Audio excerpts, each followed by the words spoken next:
I used Chatgpt to make my entire album. No, I didn't use Chatgpt to write this record. That's because I have lots of talented friends who play instruments and write lyrics and photograph and do graphic design. And so I want to name all of these people in this video, and then I want to give you my thoughts on the generative AI revolution. Josh Murtha on bass guitar, Reuben Garza on drums and percussion, Lindon McCarty on guitars, Devon Yesberger on organ, and Jake Howard on mandolin. Tyler Rice mixed it, Landon Arkens mastered it, Chloe Menninga for the fastest haircut ever, Chris Collins for photographing the album cover, and Olivia Booth Design for editing it. And I got a lot of really generous feedback during the early stages of production from TJ Cornwall, Luke Thering, Nathan Schaumann, my old roommate Alan, and there's probably a few more who I'm not mentioning.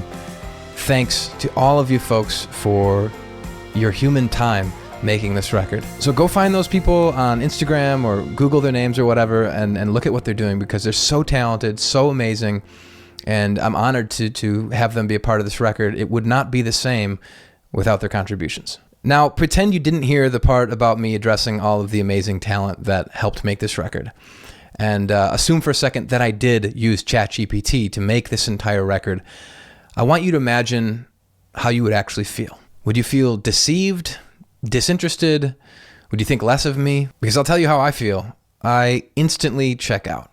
And it's not that I'm against AI entirely. I actually find it quite useful for a lot of things like research and documentation and summarizing, and it's really great with language. But when it comes to art and creativity, I just don't see a place for it right now. Anybody else feel that way, or am I blinded by my being an artist?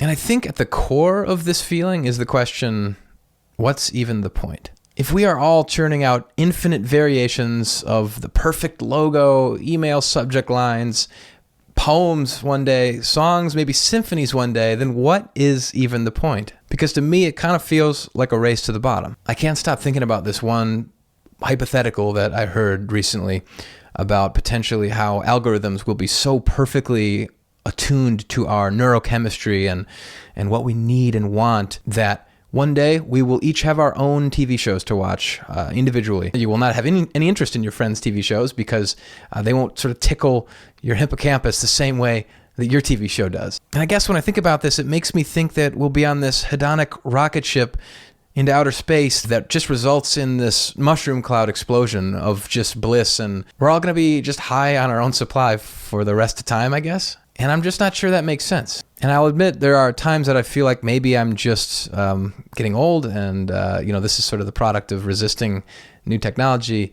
But I can't imagine a future where I would rather listen to the generated version of Jason Isbell's record than actually hear Jason Isbell write and record it himself. And why is that? Why do we pay hundreds of dollars to see our favorite musicians and bands in concert in real life? Why do we do that? I think it's because, and this is not a new idea, this is quite cliche in fact, that human connection is kind of central to our existence. And I do believe that simulating the raw parts of human connection, human experience, will ultimately do more harm than good. So my theory, at least for now, I reserve the right to change my mind in the future, but my theory is that many of us, at least many of us who want to live a meaningful life, are going to start seeking out these organic experiences with art and music and TV and movies. We may start preferring in the flesh things more than on the screen things. And again, this is coming from somebody who loves technology. I'm normally up with all the latest stuff, and I really do use ChatGPT for a lot of stuff, but I'm not going to use it to simulate and to replace human interactions that are so, again, integral and critical to just the way of life. And I know there will be some people who say, well, look, music's always been undergoing technological innovation. It used to just be chanting, and then we had acoustic instruments and electric instruments, and now you can pitch correct your voice.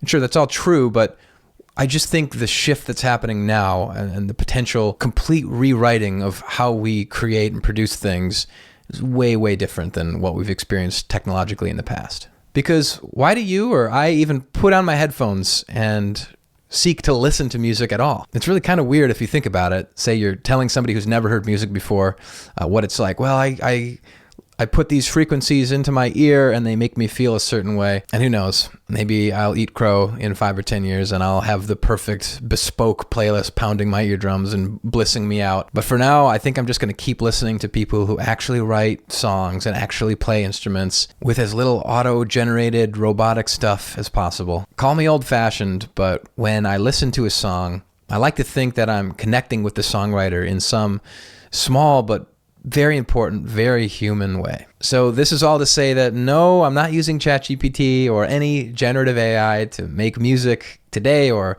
in the foreseeable future, but I could change my mind in a few years, who knows. And just a huge thank you to all the lovely human beings who put their fingerprints on this record, and to those of you who are enjoying it. I love you guys, and I really appreciate you.